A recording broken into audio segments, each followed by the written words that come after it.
Assalamualaikum warahmatullahi wabarakatuh. Selamat siang, selamat datang kembali di podcast Pengadilan Negeri Raha. Kembali lagi bersama saya Rizky. Dan seperti biasa, kali ini kita akan membahas hal-hal unik dan menarik seputar Pengadilan Negeri Raha.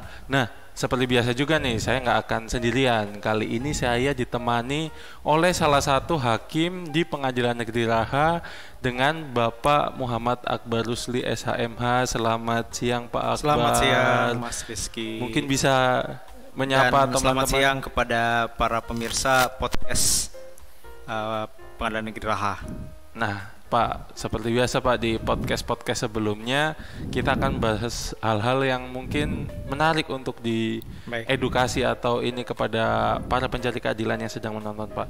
Nah, topik kali ini itu Pak adalah permohonan Pak. Iya. Permohonan di Pengadilan Negeri Raha gitu Pak. Nah, apa sih Pak permohonan itu Pak? Iya, baik, kita tema pada hari ini berkaitan dengan permohonan ya. Iya, karena kebetulan sebagai suatu layanan di Perdata bagi masyarakat kemudian yang membutuhkan, permohonan ini cukup sering diajukan. Jadi sifatnya memang berkaitan dengan layanan perkara di Perdata sebenarnya hanya dua saja.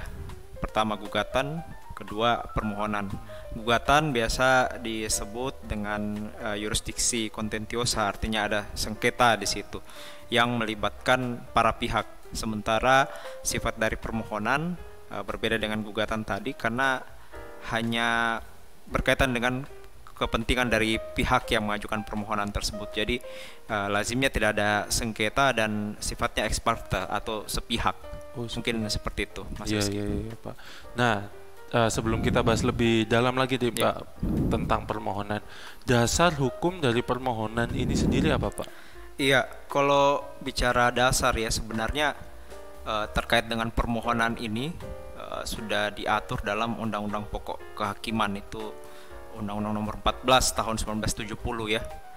Namun sekarang di Undang-Undang Kekuasaan Kehakiman dan terbaru Undang-Undang Nomor 48 tahun 2009 memang sudah tidak mengatur spesifik terkait dengan perkara permohonan ya. Jadi memang untuk saat ini permohonan itu juga diatur juga dalam buku 2 Mahkamah Agung ya, edisi tahun 2007 kalau tidak salah.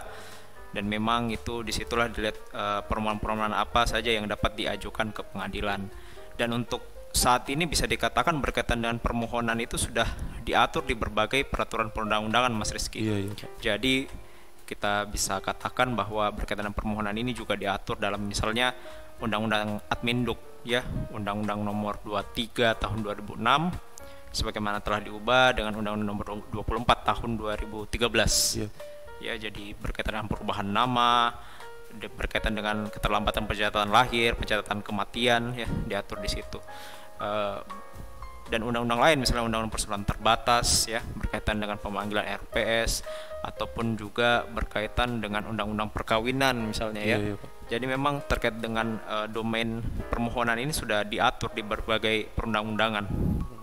Iya. Berarti memang banyak yang mengatur mengenai permohonan ini ya Pak. Betul. Ya? Dan sampai sekarang berjalan ini bisa dikatakan juga tidak hanya diatur dalam undang-undang saja ya. Iya, Pak. Seiring berjalannya waktu banyak juga SEMA surat edaran Mahkamah Agung yang mengatur terkait dengan permohonan-permohonan spesifik misalnya terkait dengan pengangkatan anak itu ada SEMA juga yang mengatur terkait itu. Iya begitu. Nah tadi Bapak sempat menyebutkan nih Pak, apa saja permohonan yang bisa diajukan. Nah ini menarik, berarti banyak Pak apa jenis-jenis permohonan yang bisa diajukan oleh para pencari keadilan ke pengadilan. Bisa dikatakan sangat banyak ya, karena Pak, sifatnya permohonan itu berkaitan dengan pihak yang berkepentingan. Jadi pada prinsipnya selama kemudian pihak yang berkepentingan tersebut membutuhkan suatu penetapan di pengadilan, silahkan diajukan di permohonannya. Nanti kemudian hakim yang memeriksa itu akan memeriksa dasar hukumnya, alasan hukumnya seperti apa, nanti akan dipertimbangkan dan pada akhirnya dikeluarkanlah penetapan. Jadi kalau secara spesifik berkaitan dengan permohonan apa saja tentu sangat banyak Mas Rizky, seperti yang saya sampaikan tadi bahwa berkaitan dengan permohonan ini sudah diatur di berbagai peraturan perundang-undangan. Yang paling banyak dan bisa dikatakan cukup lazim ya, terutama paling umum ya, Pak, paling umum, terutama juga pengajuan permohonan ini di Pengadilan Negeri Raha berkaitan dengan Undang-Undang Administrasi Kependudukan tadi, perubahan nama, ada kesalahan dalam akte lahir atau catatan sipil, keterlambatan dalam pencatatan pencatatan sipil tadi ya, berkaitan dengan kelahiran, kematian, itu kan semua membutuhkan penetapan dari pengadilan. Jadi yang paling banyak ya berkaitan dengan undang-undang Adminduk tadi, administrasi kependudukan. Iya Pak. Berarti kesalahan dalam akta itu salah satunya adalah permohonannya juga diajukan ke kita ya Pak, pengadilan. Betul, itu ya Pak. betul. Jadi ditentukan juga di situ bahwa terkait dengan perbaikan ataupun perubahan nama harus melalui proses pemeriksaan di pengadilan melalui mekanisme permohonan tadi untuk dikeluarkan penetapan. Nah, penetapan ini yang kemudian bagi pemohon itu menjadi dasar untuk mengajukan ke instansi pelaksanaan, ke dinas kependudukan. Iya, Capil menjadi dasar untuk kemudian mengubah akte catatan sipil itu dan kemudian merubah juga dalam register akta catatan sipil. Begitu. Nah, Pak, dari yang tadi Bapak sebutkan nih kan banyak nih Pak, dan mungkin para pencari keadilan baru tahu nih, ternyata bisa itu diajukan di pengadilan. Nah, mungkin bisa di-sharing juga nih Pak, gimana caranya para pencari keadilan yang mungkin mau mengajukan permohonan setelah melihat video ini Pak? Iya. Jadi mungkin untuk masyarakat yang masih awam ya, kebanyakan kalau misalnya saya pribadi sendiri ketika kemudian menjadi hakim yang memeriksa permohonan ini, ketika bertanya kepada pemohon, kenapa sih Bapak kemudian mengajukan ini permohonan di pengadilan, taunya dari mana? Nah, kebanyakan yang mereka dengar dari masyarakat. Jadi memang sebenarnya pun misalnya berkaitan tadi perubahan nama atau penambahan nama di akta catatan sipilnya, ya mereka tanya-tanya ke orang-orang bagaimana sih mekanismenya, seperti apa. Nah kemudian baru tahu bahwa prosesnya melalui pengadilan dan mengajukanlah permohonan. Jadi kalau terkait dengan prosesnya mengajukan permohonan, ya kalau sekarang kan kita sudah menggunakan aplikasi e-court gitu ya, Mas Rizky ya. Mungkin kalau spesifik terkait dengan e-court sudah pernah dibahas juga dengan hakim lain di kesempatan podcast sebelumnya. Di podcast yang sebelum. Jadi kalau saya spesifik mungkin saya secara umum saja ya berkaitan dengan pendaftaran itu. Jadi pada prinsipnya kita mendaftar melalui aplikasi e-court Mahkamah Agung, dan kemudian kepada pengguna setelah kemudian sudah memiliki akun, silakan melakukan pendaftaran atau e-filing melalui aplikasi e-court tadi. Kemudian setelah proses pendaftaran, maka selanjutnya kepada pengguna tadi diharuskan untuk membayarkan panjar biaya perkara atau e-payment ya. E-payment disebutnya e-payment di e-court. Kemudian setelah dilakukan pembayaran itu melalui nomor virtual account, melalui bank, setelah kemudian dibayarkan, baru kemudian kepada pengguna tadi, dalam hal ini pemohon, memperoleh nomor perkara. Nomor perkara. Nanti selanjutnya setelah itu, setelah terdaftarkan, setelah memperoleh nomor perkara, maka selanjutnya kepada pemohon ini akan menerima panggilan e-summon melalui aplikasi court juga. Panggilan untuk mengikuti proses persidangan. Untuk sidang berarti. Untuk sidang ya Mas Rizky. Jadi setelah memperoleh sudah terdaftarkan tadi perkaranya, sudah mendapatkan panggilan melalui e-summon, silakan kepada pemohon ini untuk hadir di hari persidangan yang telah ditetapkan. Prosesnya di persidangan ya proses pemeriksaan ya oleh hakim pemeriksa kepada pemohon pada hari tersebut untuk kemudian membawa bukti-buktinya, baik itu bukti surat ataupun saksi ya, silakan dihadirkan. Proses beracaranya sebenarnya sangat sederhana sebenarnya. Iya, sangat-sangat sederhana. Mungkin bisa dibilang hanya berapa kali pertemuan sidang saja ya, baru kemudian ditetapkan penetapannya. Jadi sebenarnya sangat gampang dan sangat-sangat sederhana Mas Rizky.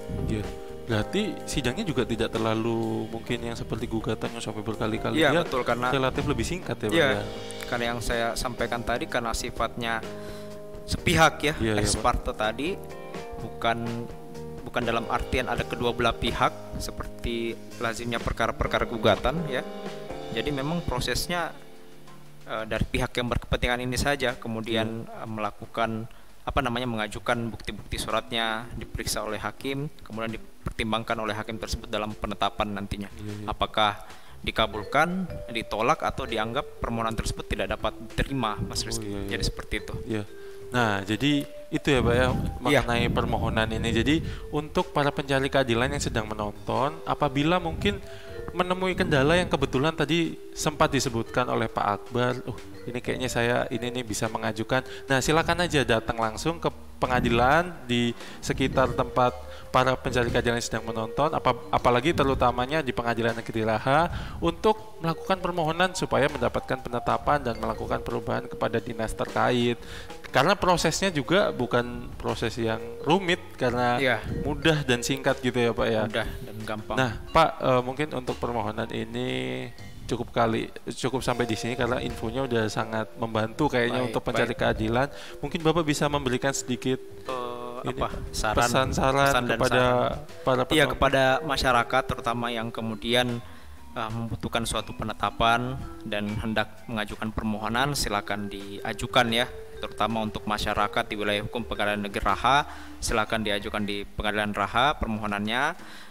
Apabila kemudian dalam proses yang berjalan misalnya untuk pendaftaran atau apa ada kebingungan ya, misalnya ada hal yang perlu ditanyakan, silakan datang ke kami, nanti akan kita bantu untuk kita sama-sama mencari solusinya, memberikan saran dan masukan kepada Bapak dan Ibu semua di meja perdata PTSP. Di PTSP ya, jadi silakan kemudian kalau apabila mau bertanya lebih lanjut ya terkait dengan pendaftaran seperti apa, biayanya seperti apa, jadi bisa ditanya langsung ke meja perdata PTSP.